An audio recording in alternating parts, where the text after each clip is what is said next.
Good evening, everyone. Welcome to the classes again tonight. It's the second week of psychological health of the missionary, and I'm so grateful again that Brother Jim Gage is with us. He's been up here. He's going to give us 3 weeks worth of his wealth of knowledge, and I really appreciate that. And I'm so glad that you are all here enjoying that wealth and spurring him on. Right? Amen. It's good stuff. Amen. So I really do thank the Lord for him being here. Brother Danny putting these classes together. And let's get right into it. Tonight's lesson is on burnout. We've been joking before class started that I am looking like death warmed over. So I wanted to be a good example of burnout tonight. Yes. Here we go. How do I know if I'm burning out? There are 3 major symptoms. Whoops, just a second. This is not in.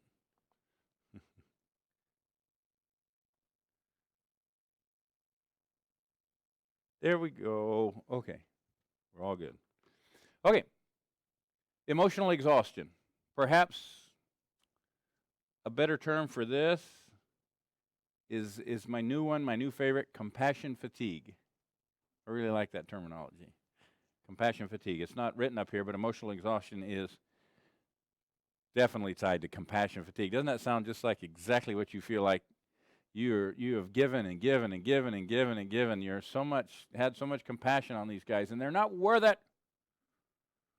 And you become fatigued helping them, and you end up starting to hate them or despise them. I don't know if hate's a strong word, but I mean you can get there. Absolutely despise the people that you're trying to work with. And so this does happen, and this is what leads to emotional exhaustion, and it's one of the first major symptoms of burnout. So, although feeling tired and not wanting to go to work may be a part of burnout, there is more to burnout than that. Burnout happens to the helping professions such as doctors, nurses, social workers, psychologists, pastors, and missionaries. These are the 3 major symptoms. Number 1, emotional exhaustion. The exhaustion is more than physical, it is emotional. You feel drained, you feel used up, you feel overwhelmed by the needs that people come with. It is not that you don't want to help, you just don't have what it takes to help anymore. You've had it. Number 2 is depersonalization. This is the standard procedure. I just want you to understand that. I mean, it sounds clinical. But all you have to do is think of yourself at work, at home, with the family, on Thanksgiving. All of these things manifest themselves in our lives. And pay attention to it. And you'll know it then. Depersonalization. To shield yourself, you begin to reduce your close involvement with others. Does that sound familiar? I heard a uh-huh. That's the Thanksgiving, Christmas family thing. Does anybody in here actually avoid family? No, okay, don't answer that. Okay. You begin not to notice the nationals who need help. You ignore their requests. You begin to be discourteous to the very people you came to serve. You tend to become tough, hard, and cynical, putting nationals down. You view people as objects. You used to view nationals through rose-colored glasses. Now you wear rust-colored glasses. This is so true. This is absolutely how it happens. And how many times I've repeated this statement. I thought I had a leg up, as they say, on all the other missionaries because I was into the adventure so much. I was never going to get burnt out, ever. I really did. I thought, what is these people? They're a bunch of wimps. Talk about burnout. Talk about reverse culture shock. Hooey. Hogwash. Culture shock? No, it's like going on a camping trip. Do you have culture shock on a camping trip? Yeah. Especially the wives sometimes with the conditions of, oh no. That's not good. See if it comes back. Did it come back? Oh, that's a pretty picture. I have to start again. Sorry, boss. Let's catch up. It's obvious. I am suffering. Here we're back. Depersonalization, right? Is this where we were? Rust-colored glasses? And what I was trying to do is tell you my personal example I told you the other night about wanting to punch out the lady right away in my first 6 months, wanting to punch out the lady at the police department. That was my first clue. I wasn't even there a year. And I did not like the people I was trying to reach. They were gypsies. I always had my hands in my pockets because I just knew they were trying to pickpocket me. Everywhere I walked through an open market, I didn't let anybody come up behind me. When I was in McDonald's, they were all crowded at the thing, and I lift up my tray like this because they're just all crowded in there. I lift up my tray, and I'm going like this, and there's 3 or 4 guys all looking, staring right at me. And I'm going, this is really odd. I can't even get out. I said, excuse me? And I looked down, and one hand was I had a fanny pack then with all my money in it. One hand was already in it, and the money was coming out. Whoa, did I slam that ice cream sundae on the counter. I said, you want to step out? I'm going to take you all on. And I just so happened to have a crew of about, 6 really big guys that were helping me build the building. And I said, come on, guys, we're going outside. And the manager tried to calm me down. It took the manager and said, that's it. I've had it with these guys. They just tried to rip me off. He said, would you calm down, sir? Would you calm down? And he was getting on to me. Didn't say a thing to all that gypsy band of gypsies that were robbing people. Didn't say a thing. He was getting on to me. I said, come on, man. They're trying to steal in your store. This reflects on you. Go take them to call the police. Do something. Sir, would you just calm down? And again, was a reminder for me. Okay, that's the way it's going to be, huh? Constantly, every time I went to exchange money, every first of the month when I had dollars, I had to go down to an open market and change it into lei, the Romanian lei, and I had to do it under the table in the black market. That was where you got the most, so I'm watching like a hawk because I just know they're going to rip me off. And I come out of there with literally a brown paper bag full of money because it was 30,000 of their dollars to one of ours. I'd go in there with a grocery sack, and I'd change $1,000 and come out with that thing plumb full of bills. It'd take us almost an hour to count it all by hand because it was small bills, too, on top of it, denominations. You feeling my frustration? I didn't realize that every single detail of the ministry just it's like a water, pick, drip, drip. Pretty soon you go nuts. Oh, somebody understand what I'm talking about. Okay. So here we go. The last one is reduced personal accomplishment. And that's where I got to eventually. Whether or not you actually become ineffective, you feel ineffective. You begin to sense you are becoming the kind of person people do not like. You used to be sensitive and caring, but you realize you are becoming cold and indifferent. You see that you are not accomplishing what you felt God called you to do, and you wonder if you still hear Him. Burnout is a result of continual stress over a long period of time rather than great stress over a short one. So you get the difference. There it is in a nutshell and a definition. Long period of time, just continual stress. I do not. You want to write it down? Burnout is the result of continual stress over a long period of time rather than great stress over a short one. You are much more likely to recover from great stress over a short period than you are little stress over a long period. Less stress, but continual. Just like that water. Please, somebody, turn it off. It makes you go crazy. Anyway, and I was there. This is what it does. Burnout does not happen overnight. Did you get it all? Okay. It doesn't happen overnight, but it creeps up on you without you realizing it. Here's another key point. Other missionaries usually recognize you're in burnout before you do. Bottom line is, it always is that way. You never think you're approaching burnout. Okay. But if you check yourself periodically, you can detect it. Burnout is not a psychiatric disorder, but it is a phenomenon that will greatly reduce your effectiveness as a missionary in addition to what it does to you and your family.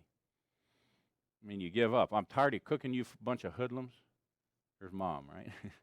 Dad, I'm tired of going out to work every day, working my tail off to bring a paycheck. Y'all just eat it up with video games, and I've had it with y'all. It happens in the family. He just goes to work to escape the family, and pretty soon there's all kinds of discord and at home and bad and the kids. And does it happen? And Mom just wants to give up. Here come the papers. or Dad also. That's how it happens, right? Okay. So, here we go. What causes burnout? There are three major sources of burnout, and whether or not burnout occurs depends on all three. There's the social part of it, is the problem people require much more of your attention than do the pleasant people. And you begin to see even good people as problem people. Have you ever done that? Anybody here guilty of even you get fed up with the good people? I'm the only one that's experienced this, I guess. Okay. The great missionary that wasn't going to burn out, wasn't going to have a problem. I despised almost everybody. I knew every single person I was working with was just trying to get in my pocket. I really believe that. And they were. But I really got cynical. Bad. Okay, so the three major sources. You can't be a missionary without being involved with people, and that is a source of burnout. The problem people require much more of your attention than do the pleasant people. You are supposed to be polite, tactful, and caring, so you feel like you cannot express the disappointment and frustration you feel down inside. You smile and make some evasive remark rather than expressing your feelings. Rather than getting a thank you from someone you have helped, you get suspicion. There are nationals you really like, but you hesitate to get close to them because you know that you will soon be returning to your home country, and it's easier not to establish a close relationship than to create one and have to break it in a few months. Again, that's another added thing to a missionary on the field. You'd much rather not get close to the people you're trying to work with. Is that a good tact? It is hard to reach them. If you remain aloof and detached from them, you think they're going to respect you? Or are they going to think you're stuck up and you're too good for them? You got to get down and dirty with them. Get down and learn about them. I'm sorry, that didn't sound good, but yeah, sorry. So, you got your blanks filled in. Okay, so we looked at social. Now what causes burnout? The system. Your job setting may be a source of burnout. Language school was so frustrating when you arrived on the field that seemed even more overwhelming. So many people to get to know, so much to do, so little time to do it. You were doing God's work, and there was such a need that there was no time for breaks or for vacations. Your fellow missionaries had projects that they were trying to get funded, and you knew they were requesting funds from the same people. Hello? This is a definite missionary problem. There's a slim pool out there to get these funds from. And you've got to rush to get to them. Your pastor tries to be an encouragement, but he had so many criticisms, and every compliment seemed to end with, but man, did that ever nail me. You know what position I'm in now? Does anybody have any idea? I have a title of Director of Missions at Westwood. Don't do very good at that. When I actually do take on my role and try and help a missionary, every time I go to the problem ones, or the ones that are having problems, and I find myself going, man, I try and encourage them, you're doing a great job. But this is where the problem is. And it always ends with but, right? So, wow, busted. I go, that's me. I do this all the time, not just the pastor. There's so much red tape before you start a project, followed by progress reports, and you are doing it, and more reports when you completed it. So there is so much work to do, so many people to know, so much red tape to work through, and funds are stretched thin. Obviously, you've all filled in your blanks while I was talking. Amen. Thank you. And the last one is self. So you have the social. What causes it? The social part of it. What did we just look at? The system? Okay. And the self. Wow, I'm really not on my game tonight, obviously. Okay. Here we go. And so self. You may be a source of burnout yourself. If you lack self-confidence or have low self-esteem, you are a candidate for burnout. You understand that one? If you are unassertive, submissive, passive, anxious, and blame yourself for failure, you are a candidate. If your needs for achievement, approval, and affection are too high, you are a candidate. If you are impatient, irritable, and do not know how to handle anger and conflict, you are a candidate. you get all those? None of it's over there. So you lack self-confidence. You are unassertive, anxious, blame yourself.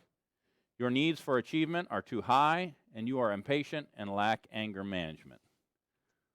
That's the problem with self that causes burnout.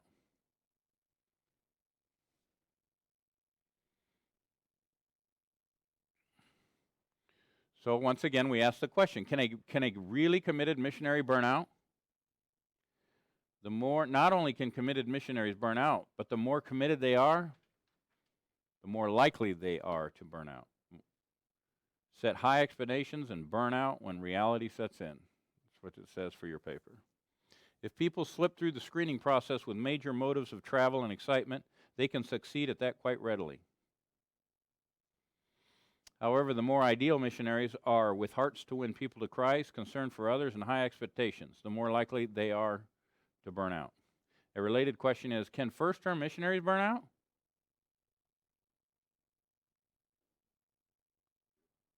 You betcha. That's why 50% of all first-term missionaries come off the field. Okay, again, the answer is that they are at greatest risk for burnout. The time of greatest risk for burnout in any people helping occupation is the first 5 years on the job. That's when the risk is the greatest. Note all this stuff. Make mental notes, because this is what's going to happen to you. That is exactly the time frame of the first term. This new worker is filled with idealism, high expectation. When reality begins to set in, the first-term missionary begins to burn out. So what are the effects of burnout? Personal effects. Many pay the price when missionaries burn out. It affects everyone who comes in contact with them. So the personal is physical exhaustion, disturbed sleep, illness. I'm 3 for 3. Depression. Finally, I'm not depressed. I just look like it. Drug or alcohol use. What if you call NyQuil or DayQuil drugs? Yeah, I need some. 4 for 5. Yeah, what are the effects of burnout? These are the effects. You can experience any or all of these. Right? You got them? Family and other missionaries, could they be a cause of burnout? Or the effect of burnout? Can you affect your family? I'm sorry, I'm saying it backwards. Yes, missionaries burning out begin to expect perfection from others. This leads to impatience, bickering, and fighting at the home and in the office. They are available to meet the needs of nearly everyone except their own families and other missionaries. This is where you naturally progress to. Did you get that point? So these are impatience, fighting at home in the office, meets the needs of anyone but family and other missionaries. It took my kids to tell me this is the condition I was in. Dad, when somebody calls, you go running for them. What do you do with us? We always play second fiddle. So what did we have to do? We had to make Monday family day. I just put the phone away, and I would take them wherever they wanted to go on Mondays. We'd go out, have a picnic, go downtown Bucharest, go to a mall, go to McDonald's, go to Pizza Hut, special treats. And it was a great day, and they looked forward to it every Monday, and that's all they needed. It relieved some of the stress off me. But I was this person saying yes to everyone but my family, and even other missionaries suffered. I didn't have time for them. Come on, pull your own weight. I got time for you. It's not true. I helped everybody. But I got tired of doing it. What about to the nationals? The effects of burnout on the nationals. Do you understand what a national is?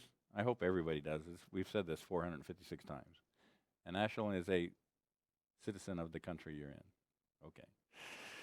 So, in addition to being rude, thoughtless, and treating others as objects, missionaries burning out may begin to miss more days at work, move to educating others, ask to work with work teams, or move to administration. All of this is to avoid contact with nationals, but this motive may not be conscious. So here it is. How does it affect the nationals? You treat others as objects, them especially. Move to educating others to do their work. You understand what he's saying? You want a different position. You just want to teach them. I'm not going to plant churches anymore and try and deal with their spiritual condition. I'm just going to teach them, educate them how to do this. And avoiding contact with nationals. Yes, you will get to the point where you're there and you will hole up in your house and not take phone calls.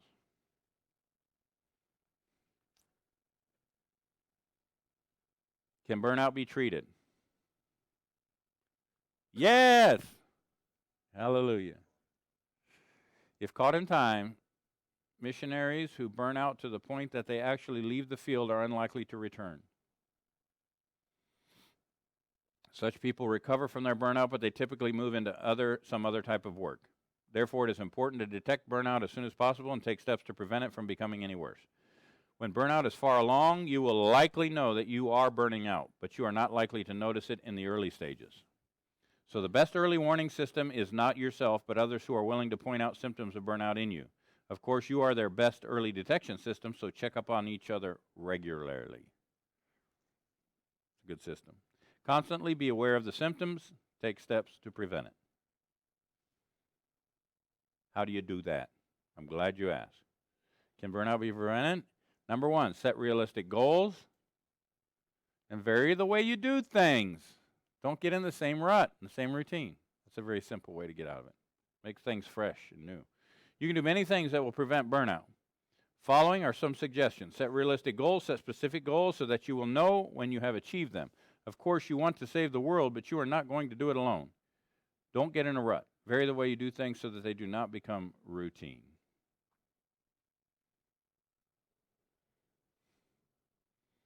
And I like this one. My favorite slide. Yeah, baby, take breaks. It's break time.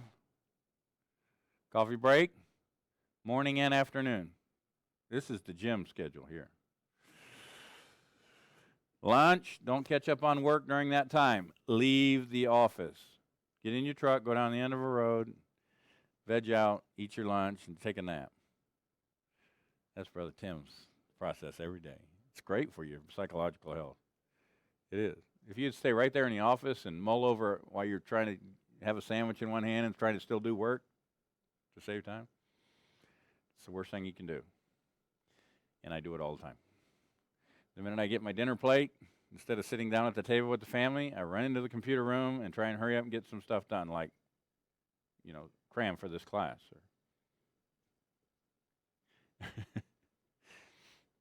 Yeah. Sad state of affairs.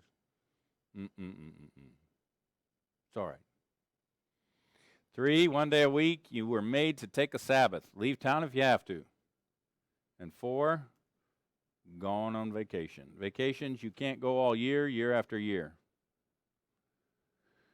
You can't. You can't go every year in and year out without a vacation. You need to get away. What did Jesus teach us? Because we're going to look at that at the end. This is number 3, take breaks. Let's look at 4, 5, and 6. Don't take things personally. Easier said than done. You are not responsible for everything that goes wrong. They'll make you think you are, though. Just remember you're not. There are other people involved, right? Number 2, leave work at work.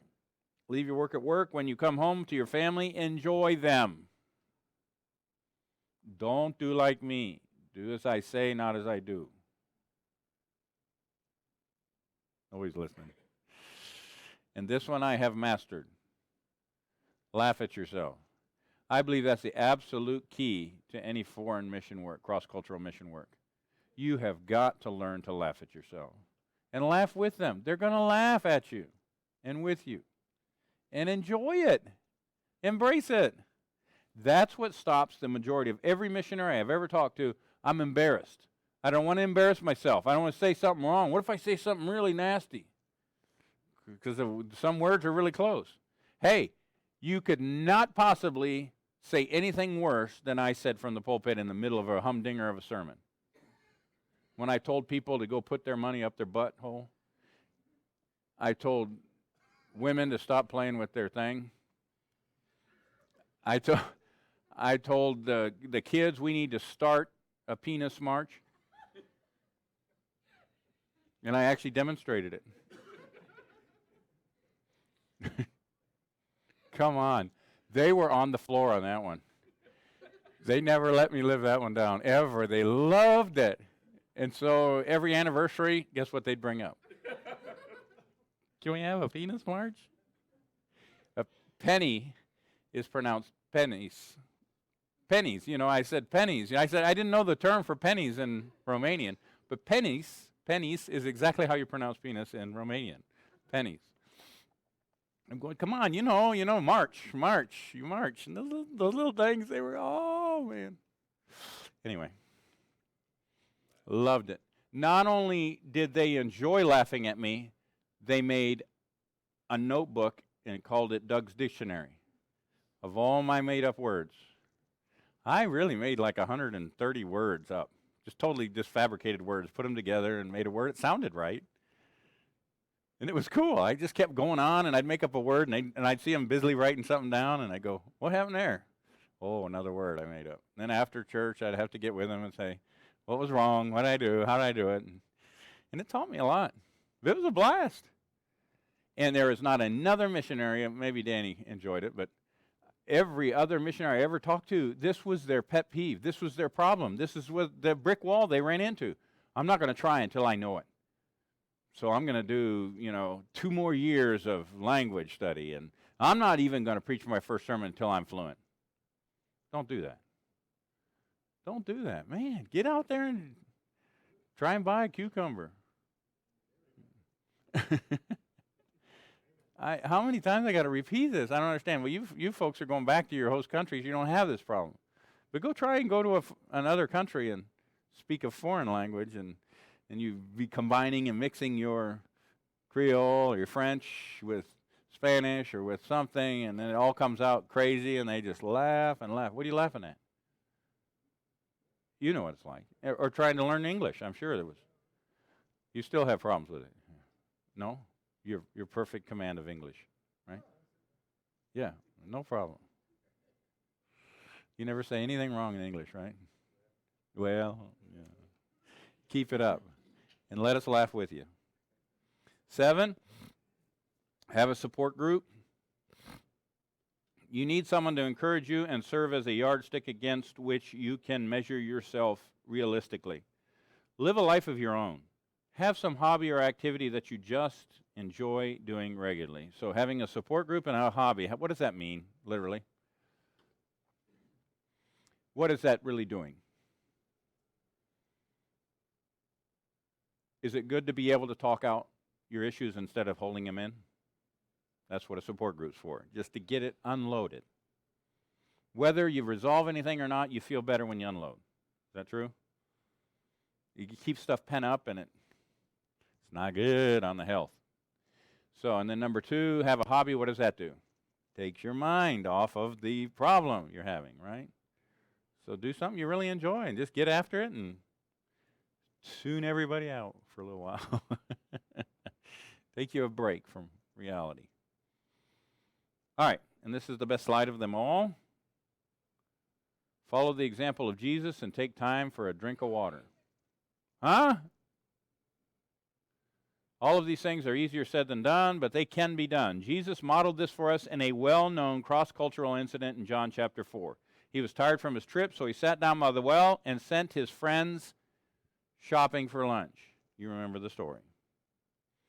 He asked someone for a drink because he was thirsty, and he struck up a conversation with her. If Jesus can sit down to rest, have a cool drink, and chat with someone passing by, guess what we can do? Sit down for some coffee at Juan Valdez. And people passing by just, and they're looking, are you a gringo? Well, yes, have a seat. Let's talk about my gringoness. And have a talk with them about the Lord. That's why you're there. Is that possible to do? It doesn't have to be a structured thing on Sunday morning at church. You might do the most soul winning out there in a coffee shop or in some bake shop. Every morning you take a walk and end up at the bakery and eat an elephant ear. That's Frank's favorite thing to do. And we people watch. It's a blast. It's fun Hello. Jesus can do it. The alternative is misery for yourself and those you live and work with, often followed by leaving your work. Take time for a drink of water. Sit down and talk with people. And I don't know if you have your own personal examples of this, but I guess all I'm saying is I went the full gamut of all of this without ever knowing it. It's only after you go through it, realize where you're at, that you can look back and see what led you down this path. And then you try and avoid those things. But for me, it was getting very angry and uptight with the Nationals, and I just thought they were worthless. I mean, every time I tried to teach them to use a tool, an American tool like a cordless drill or cordless anything or something you'd plug in its chisel to go after concrete, and I'd leave them, and I'd come back, 15 minutes later, and they're there with a hammer and a chisel, beating it. What are you doing? Hey, we've done it this way for 600 years. It's still good. They did not want to change. I said, do you realize how much faster it would be with that jackhammer thing, electric? Sorry, that thing's too newfangled for me. I'm used to this in my hand, and he sat there for 6 hours that day just chiseling away on a piece of concrete. That was frustrating to me. And never wanting to use a cordless drill. Are you guys kidding me? They want to hand hammer things in. They want to hand screw it in. Come on. Yeah, never changed. Never changed. Finally, when some big Home Depot type stores came, they all started buying those things. They go, wait, how do you use these now? I had to teach them how, and they finally bought their own and started using them. Very interesting, but it's so frustrating. And the idea was, it got me to a point where I wanted to give up on them because of all these other circumstances, not their spiritual condition. I wasn't even thinking about that. I was going, you people don't have brains. And I'd even joke from the pulpit with stuff like that, try and get them to laugh with me. And I didn't realize how damaging that was. Are you putting us down? Do you think you're so much smarter than us? When was America founded? They always went back to that. We've been around here for over 1,000 years. How long has America been in existence? Well, a couple hundred years, it's 300 now. Oh, really? How long is that compared to 2,000, 3,000? Do you realize that, for crying out loud. Have you ever heard of Dacia in the Bible? Dacia and Thracia, the regions in Asia? And they claim that Stephen actually made it there and evangelized Romania. He was stoned to death, and must have been after this. I don't remember that, but they claim that. I go, no, I don't think so. Hey, the disciples came here because Dacia is what Romania is. The name of Romania is they have a car called a Dacia, D-A-C-I-A, right out of the Bible. And they go, you're going to come here and teach us about the Bible? We knew about the Bible before you were a country. We're a Christian nation. There are a lot of those out there that are Catholic, Orthodox, Voodoo, whatever, that have been long established, and you're going to go there and teach them something new, you're already facing a brick wall. Who do you think you are to tell us? You have a better way? Yeah, as a matter of fact, it's not my way, though. It's the Lord's way. Let's look at the Bible. I just had to bring them back to that place. But, man, they really pushed against me. Pushed and pushed and pushed. Who do you think you are? Who do you think you are? You Americans all think you're so smart just because you have some technology. Well, it is kind of nice, We get things done a lot faster and a lot more efficient. And I let that alienate us. And it did. So be careful of that. Why are you there? What are you doing? Get back to your roots. Get back to your relationship with Christ. It will help you immensely. Spend some time with Him. Get away from them. Don't get out of the rut. Get out of the same routines. You get up every morning and you're facing the same problems and you get frustrated and you don't even want to go. I hated driving into Bucharest. The traffic was horrible. I could never find a parking place. So I learned that I could take the metro system. They had a subway system and I could park way outside of town park in a nice little parking lot, get on the subway, and it would always take me somewhere in the city. I could come right out of the subway tunnel, and I'd be right at the building I needed to get to. Somebody laid that out pretty good. You know, I actually got to the point where I looked forward to going to town. I thought it was fun to ride the subway and come out. Here I am. And I did so much walking. I was healthy, lost a lot of weight. I felt really good. Every one of the Romanians downtown Bucharest lived in an 11-story apartment. 11 stories. The elevators in there were no bigger than a phone booth. Seriously, you could fit 2 people in there. And they went clink, clink, clink, clink, clink, clink, clink, all the way up. And then some days I'd get in there and it'd go clink.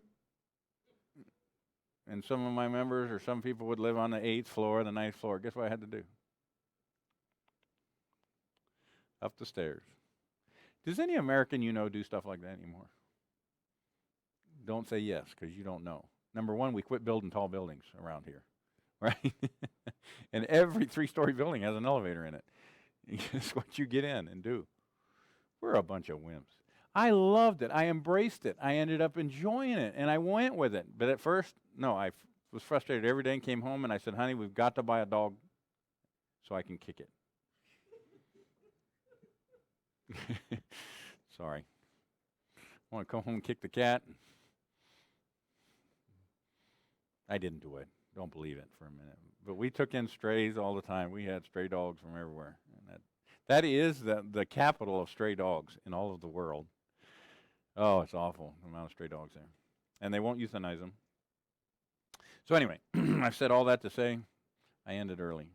Is that all right? Are you with me? Anybody burn out? Did I look burn out? Can I go home and burn out now? Yeah. Any questions or comments? You guys are a really quiet crowd tonight. Are you worried about my sickness?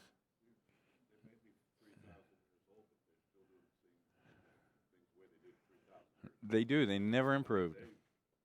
Never.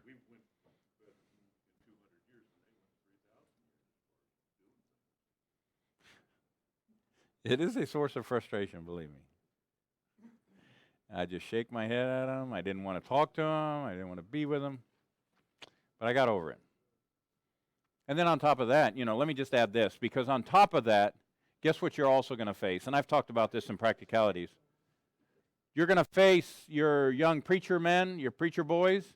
You start training them. You spend all kinds of personal time with them. And 6 months or a year after you've been working with them individually, and they pull a fast one on you. They try and borrow money from you, or they try and steal money from the church, or they do something that just destroys you. You had so much faith in them, and you really spent time pouring yourself into them, like Paul and Timothy, and I felt like that all the time, and then they turn around and just I don't know if I can describe the feeling, describe, but I felt so betrayed to a point I almost thought I couldn't work with them anymore, because it was consistently one right after the other doing the same thing. They would hang out with me for a year. The whole time in their mind, they're going, I'm going to make friends with him, and then in a year, I'm going to ask him for $10,000 to start my own business. And they all did it, one right after the other. They'd spend a year with me learning the Word of God, and I could almost take you to every single one of their houses today. They've been on they're in their 3rd wife, multiple children. They're all drunks. They're as worldly as can be.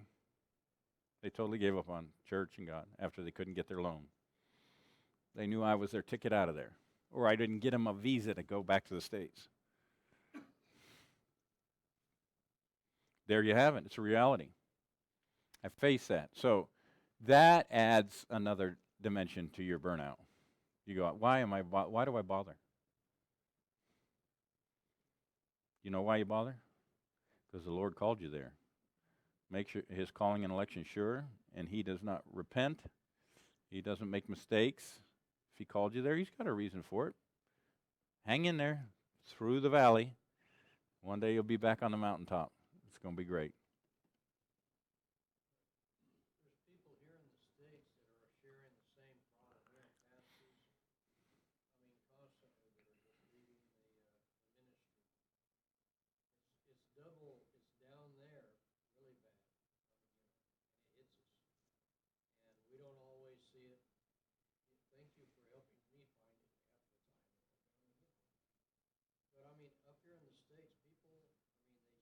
They don't have an idea.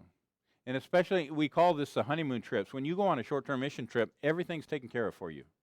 The missionary's got everything planned out. You're staying in a decent place. You're eating decent food. You're doing this. You don't get to experience what he experiences when you leave. Some of you will in the jungle, because I don't baby you. Jim and I love it out there. We go in the hammock and eat monkey and anteater and chiquito. Oh, and I smooth everything over. Yeah. He loses it. Yeah, he's good. And I have to stop him and calm down. Okay, it's okay. Let's understand this. Let's look at it from a different angle. It's a lot of years of learning this, and I'm just trying to warn you ahead of time. It's going to happen to everybody. Be careful if it hasn't already happened to you at work, or that's all I ever hear is most people have had it. The people they deal with, family, friends, work colleagues. I can't stand that guy. I got to work every day with him. Can't stand my boss. Can't stand my. Yes, the way you look at it, you got to look at it from a different angle. Take a whole different approach. Get up on the other side of the bed. The sun will come out tomorrow. I really like that. It's all about attitude. It really is. You got to look at it different angle. All right. Thank you for your time and attention. We're going to quit early. You are free to go.